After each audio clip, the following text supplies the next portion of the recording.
3. La grâce de Dieu, est étrelle de Thessaloniciens 2. 15 à 17. C'est pourquoi, frères, demeurez fermés. Restez fidèles aux enseignements que, oralement ou par lettre, nous vous avons transmis. 16. Que notre Seigneur Jésus-Christ lui-même est Dieu notre Père, qui nous a aimés et qui par sa grâce nous a donné une consolation éternelle et une bonne espérance. 17. Vous encourage et fortifiez vos cœurs, afin que vous puissiez faire tout ce que vous voudrez en parole et en action. Bien. Également dans le livre des Romains, nous trouvons ces mots. Romains 6, 23. Car le salaire du péché, c'est la mort, mais le don, le présent de Dieu, c'est la vie éternelle en Jésus-Christ notre Seigneur. Souligné, encerclé et marqué les mots vie éternelle. Le résultat de la grâce salvatrice de Dieu durera pour toujours, il est éternel. La vie éternelle est l'un des bienfaits de la grâce et de l'amour salvifique de Dieu. Nos solo Dios promete salvación, pero accent aigu la. Preparado un lugar para vivir Juan 14. 3. Vendré para le Varmelo conmigo.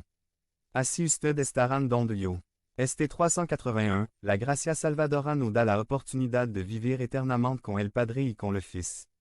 On pourrait dire que la grâce est le don qui continue à être offert. Comme on dit en anglais, le cadeau qui continue à offrir. Dieu laisse le meilleur pour la fin et le meilleur reste à venir. Avec Jésus-Christ, cela va de mieux en mieux. La Bible dit que le don, faveur imméritée, grâce de Dieu est la vie éternelle au ciel. Avez-vous déjà pensé à ce à quoi ressemblerait le paradis?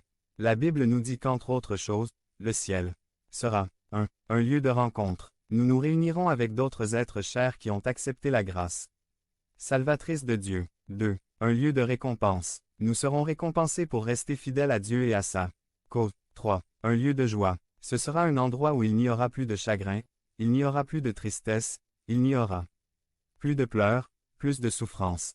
Ce sera un endroit où la douleur, la dépression et la solitude n'existeront pas. Ce sera un endroit merveilleux qui durera pour toujours. Voici le plus grand cadeau que Dieu vous fait. Ce n'est pas une grande maison, une voiture toute neuve, une jolie femme, ce ne sont pas les papiers, ce n'est pas le travail idéal, non. Le meilleur cadeau de Dieu pour toi, cela s'appelle la grâce salvatrice de Jésus-Christ. Allez-vous le recevoir? Allez-vous l'ouvrir? Allez-vous l'accepter? Il est offert à tous, pour vous et moi. Cela vient à travers le sacrifice de Jésus-Christ. Il est mort sur la croix pour vos péchés et pour mes péchés. Et si vous souhaitez bénéficier de sa grâce salvatrice, elle s'accompagne d'un ensemble d'avantages sociaux intéressants. Bénéfices éternels. Conclusion. Reconnaissez-vous la grâce de Dieu en Jésus-Christ, qui vous a été donnée? Je ne sais pas si vous êtes un Kingdom Kid, ou si vous avez grandi dans l'Église, ou si vous avez été baptisé après une croisade évangélique ou sur votre campus universitaire 382, je ne sais pas si vous êtes venu ici parce qu'un ami t'a invité, tes amis t'ont forcé, tes parents ou parce qu'il y a une jolie fille à l'église que tu aimes.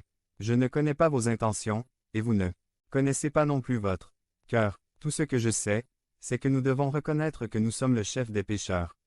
Savoir, peu importe que vous croyez ou non en Jésus, vous avez besoin de la grâce de Dieu, vous avez besoin d'une nouvelle vie en Christ. Peu importe votre statut social, votre travail, votre pays d'origine, votre couleur, votre race, vous avez besoin de la grâce de Dieu, peu importe, si vous avez des papiers, si vous ne les avez pas, vous avez besoin de la grâce de Dieu, peu importe si tu es sans-abri, pauvre, riche, fraise, saifrino, si tu as un billet ou pas. Vous avez besoin de la grâce de Dieu, cela n'a aucune importance, si vous êtes chrétien depuis 20 ans ou si vous êtes en visite pendant 20 minutes. Vous avez besoin de